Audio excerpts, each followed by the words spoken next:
respaldo, pero desgraciadamente nunca pude participar en ninguno de esos encuentros porque no coincidía. Tenía yo otros compromisos en otra parte, y aunque siempre pensé que era algo extraordinario, que valía la pena, nunca me pude ir realmente a ninguna de estas reuniones. Creo que es un esfuerzo extraordinario.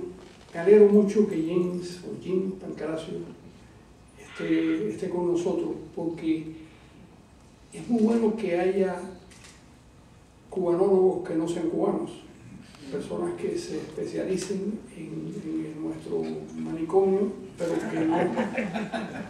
pero que vengan, tengan otra procedencia.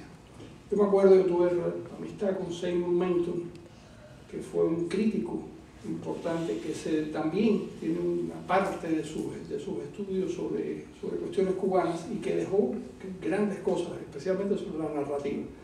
Así que muchas gracias, Jim, porque es algo que a todos nos enriquece mucho, y a veces la perspectiva desde alguien que no es cubano aporta unos matices que yo creo que siempre son muy importantes. Bueno, esos congresos se llamaban Con Cuba en la distancia. Yo creo que debieron llamarse Con Cuba en el corazón, porque realmente lo que hicieron Grace, y quien entonces era su esposo Fabio Murrieta, es realmente extraordinario. Alguna vez he intentado organizar cosas parecidas y sé lo difícil que es. Yo he fracasado siempre que he intentado hacerlo, pero sé lo difícil que es, y hacerlo bien como lo han hecho ellos me pareció realmente tremendo siempre. Hacerlo en Cádiz era como acercarse más a Cuba.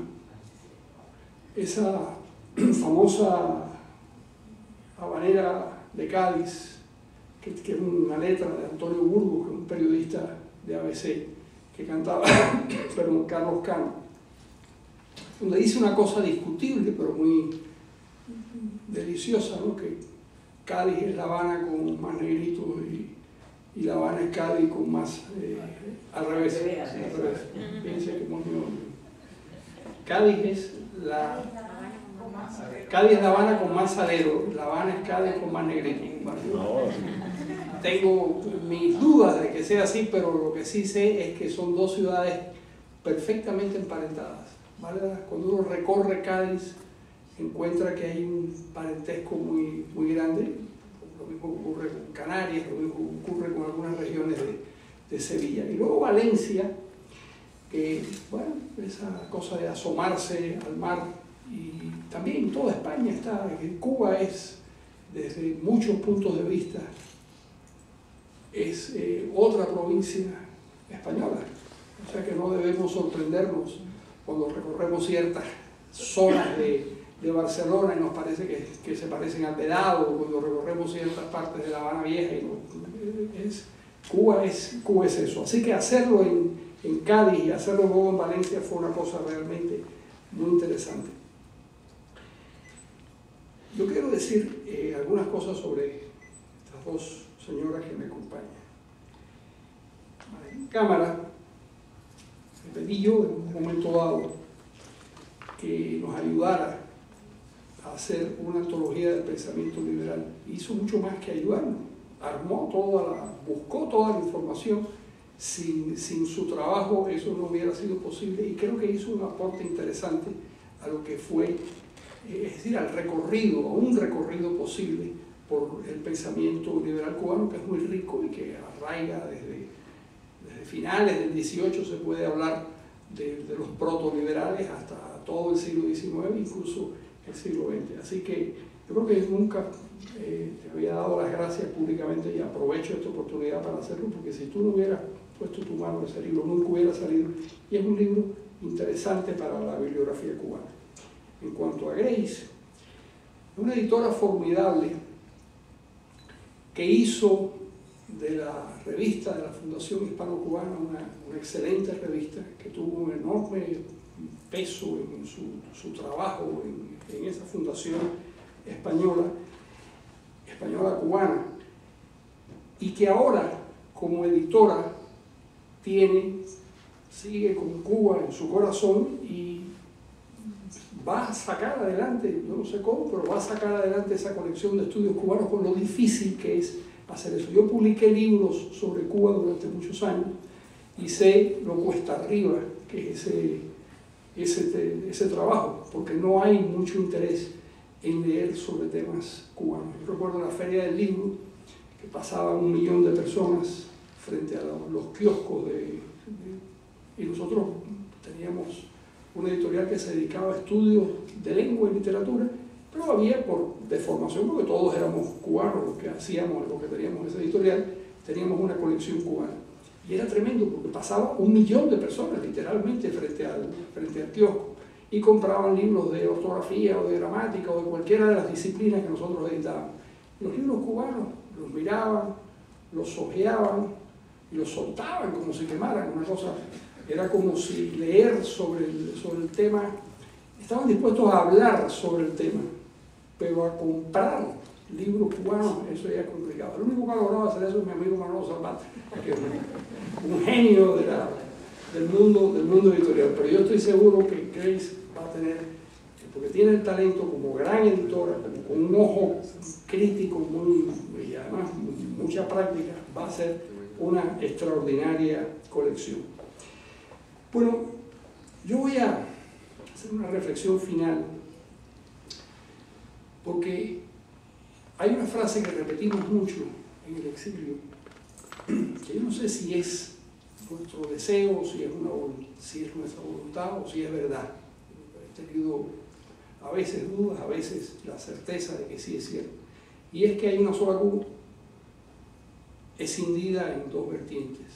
No sé si después de tantos años eso es así, o si se va formando, se va sedimentando, no lo sé, es parte de algo que vale la pena examinar, si se va sedimentando una expresión de la cultura cubana en el exterior que se aleja de Cuba, y en Cuba hay una deformación como consecuencia de un régimen totalitario, un régimen que por definición impone la censura, impone el control sobre las ideas y por lo tanto la expresión de la inteligencia cubana está siempre condicionada por la gota de un Estado que se dedica precisamente a impedir que las personas se expresen libremente. Y la libertad es algo esencial. De manera que aquí hay un componente curioso, aquí hay unos cubanos que escriben dentro del ámbito de la libertad. Y hay otros cubanos en la isla que no pueden hacerlo como consecuencia del tipo de régimen que impera en el país. ¿Hasta dónde la expresión cultural de esa literatura generada en un ambiente de libertad es distinta o puede ser distinta a la que se genera en una dictadura totalitaria? No lo sé, pero es algo que vale la pena examinar. Yo recuerdo haber leído hace muchos años una reflexión parecida sobre la literatura de los españoles, de los republicanos españoles, con relación a lo que se publicaba dentro de España. Lo que ocurre es que, por lo menos en los últimos 25 años, 25 años del régimen franquista, había mucha más libertad para expresar cosas dentro de España que lo que existe en Cuba con relación a la dictadura. La otra observación que quería hacer es que este es un exilio muy peculiar, porque generalmente los exilios se componen de gente que sale huyendo, gente dispersa que sale huyendo. Pero, y esta es una observación que le leí hace mucho tiempo, o que le escuché a mi amigo Agustín Tamargo, que decía que era una de las pocas migraciones donde se había ido estamentos completos de la sociedad. Se había ido una parte sustancial de la judicatura, se había ido una parte sustancial de la inteligencia cubana.